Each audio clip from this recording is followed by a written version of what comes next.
Blessed Man Meditations is where we answer the intellectual side of Christianity and equip Christians to provide an answer for the hope that is in them. Today on Blessed Man Meditations, we begin our look at J. Warner Wallace's landmark work, Person of Interest, Why Jesus Still Matters in a World That Rejects the Bible. Wallace is a Dateline-featured cold case homicide detective, popular national speaker, and best-selling author. He relies on over 2 decades of investigative experience. Wallace provides the tools needed to investigate the claims of Christianity and make a convincing case for the truth of the Christian worldview. He has a website, jwarnerwallace.com. So now we're going to start with the preface this time. Wallace tells the story of being assigned to a particular old unsolved murder case. The purported victim had been missing for over 10 years. The victim's husband was considered a person of interest in his wife's disappearance, even though there was not enough evidence to show that his wife had even been murdered, let alone that he was initially the primary suspect. There was not a single piece of physical evidence available for the case that Wallace had been assigned to work. The victim's body had not been discovered. The case was a typical no-body homicide case. The victim's husband reported his wife missing 3 days after the two of them had argued, The victim's husband claimed his wife drove off after an argument and didn't return. The case was initially investigated as a mere missing persons case. The victim's husband insisted his wife would return in due time. Investigators were initially convinced by the husband's version of events. Years went by, and the case was never solved by that generation's detectives. When a new generation of detectives picked the case back up again after it had gone dormant, the victim's husband had remodeled their home. One of the new detectives contacted the husband and only then discovered that the wife never returned, nor had she contacted her husband since she disappeared. There was no sign of her. Her case went cold. There was not enough evidence to pin her disappearance on anyone. In the preface, Wallace does not describe how that case got resolved or even if it was resolved. He transitions from the story of that case to an episode from his life as an unbeliever, a non-Christian. Actually, I believe he does pick up pieces of the case as he tells the story in chapter 1. He tells the story of how Wallace's wife had been invited to church by some mutual friends. Wallace's wife had been trying to get J. Warner Wallace to come to church with her for years. J. Warner Wallace was not raised in a Christian home and did not cross paths with many Christians until after college. Ironically, most of the outspoken professing believers Wallace met were those that he had arrested previously. That's a bit ironic.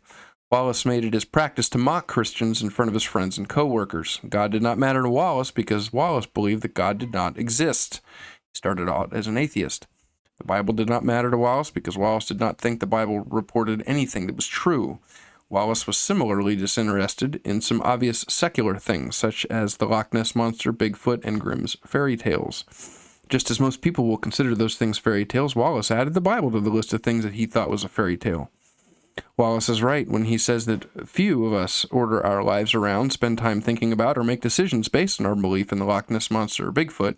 In contrast, many people, Christians especially, will order their lives around, spend time with the Lord. Christians will order their lives around their Christian faith, spend time thinking about the Lord, praying with, coming into his presence for prayer, and make decisions based on their biblical worldview. But to Wallace, Jesus and the Bible were just as irrelevant as things like the Loch Ness Monster or Bigfoot. Since Wallace loved his wife, however, he stepped out of his comfort zone and went to church with her at least occasionally. Wallace's wife was not even a Christian at that time. And even though she was not a Christian, it still was important to Susie, Wallace's wife, that she and Jim raised their children with a similar belief. Jim reluctantly agreed to accompany his wife to church to meet their mutual friends. In the sermon, the pastor spoke as pastors do, like Jesus mattered. Like Jesus was more than an ancient fairy tale told by uneducated and unscientific people in an uninspiring era. The pastor indicated that this Jesus claimed to be God incarnate. Wallace told his wife that he wanted to buy a Bible because the pastor's words had made him curious. The pastor's claim that Jesus was the smartest person who ever lived struck a chord with Wallace. How was it that people came to believe that Jesus is God? Why would any person be crazy enough to claim this about themselves? Why should it even matter to any of us that Jesus claimed to be God? Wallace made a minimal initial investment in his investigation about Jesus. Wallace purchased an inexpensive pew Bible for his investigation. As Wallace read the Gospels, Wallace found Jesus' teachings to be admirable. Jesus preached a high, counterintuitive moral standard. Jesus demonstrated extraordinary concern for the disadvantaged. Jesus practiced amazing love toward the disaffected. Jesus made thought-provoking demands of his followers that they live lives of love, sacrifice, and service. The collection of books that became the New Testament, recorded the life and teaching of Jesus, along with Jesus' miracles, death, and resurrection. Wallace flatly says that he did not think that any of this was true. He did not think that the New Testament was true. Wallace did not see any reason why any thinking person should trust this ancient collection of carefully crafted myths. By the way, Wallace's other book, Cold Case Christianity, is an investigation of the reliability of the New Testament. This book, Person of Interest, talks about sources outside the Bible. This tale of miracle-working Jesus who thought he was God might have been impressive to ancient shepherders and farmers, but we in the 20th century and beyond are far too advanced. Are far too advanced to trust in such ancient fiction. Yeah, that's what the common thought around the secular world is today. That this is ancient fiction. We've moved into the scientific age, and we don't need religion as a crutch. We have science. Wallace spent the next 6 to 8 months investigating whether or not the Gospels were true. To perform his investigation, Wallace utilized every tool he possessed as a detective. Wallace tested the Gospels as eyewitness accounts, investigated this history of early Christianity, evaluated the nuanced differences among the New Testament texts, and applied forensic statement analysis to the writings of Matthew, Mark, Luke, and John. That investigation is in Wallace's book, Cold Case Christianity. I have that book as well, and perhaps we'll go through that at some point on this channel. Wallace also investigated Jesus as if Jesus were a person of interest in a no-body homicide case. In that case, Wallace spoke about the beginning of at the beginning of the preface, there was no crime scene. Yes, with this murder that has been referred to and will be referred to during going through this book, there was no crime scene. There were no recordings or photographs to use in the investigation to that crime. Yet, 5 years later, Wallace was able to successfully prosecute that case and win a murder conviction in that case. Wallace took the difficult and unique approach tailored to cases that lack a body or a crime scene, just like the gospel. We don't have Jesus' body. Thousands of years passed since these events, but we can look at the evidence that we have available in this cold case, and we can see if the claims of Christianity are true, like Wallace did in Cold Case Christianity, and he's going to look at some different aspects of Jesus' person and person of interest, and the long extended effects his life and ministry have had all these years later. The case where Jesus can be investigated in a similar fashion to a cold case. It's similar because we don't have Jesus' body, nor do we have physical evidence for Jesus.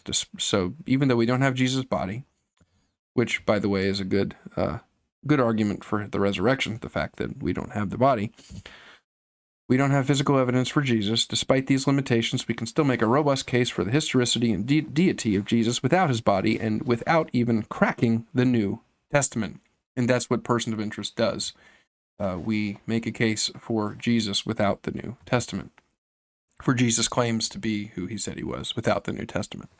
The more Wallace investigated and the existence and deity of Jesus, the more it became apparent to Wallace that the Bible wasn't the only available source of information. Wallace didn't need the evidence provided by the Gospels to know the truth about Jesus. If some evil regime had come and destroyed every Bible before Wallace was born, if there hadn't been a single New Testament manuscript to testify about Jesus' life or Jesus' deity, Wallace still could determine the truth about Jesus. If Wallace had investigated the case for Jesus like a no-body homicide case, he would have discovered everything he needed to know. Wallace will employ the same investigative strategy he used to solve that real-life murder to the evidence of Jesus. Wallace will demonstrate that much can be learned about Jesus from sources outside the New Testament, and that's what we're going to discuss in Person of Interest. We will see why Jesus still matters in a world that rejects the Gospels. If Jesus was truly the smartest, most interesting, most transformative man who ever lived, if he was truly God, we ought to be able to make a case for his existence and impact even without a body or any evidence from the New Testament. When Wallace's investigation is complete, we will be able to determine whether or not Jesus matters.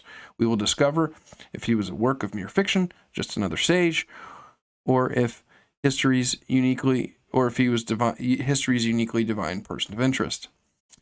And so that is the end of the preface of J. Warner Wallace's Person of Interest. So next time, please tune in for the first chapter where we discuss the fuse and the fallout, Jesus without the New Testament. So thank you for watching. Please like, comment, and subscribe, and have a blessed rest of your day.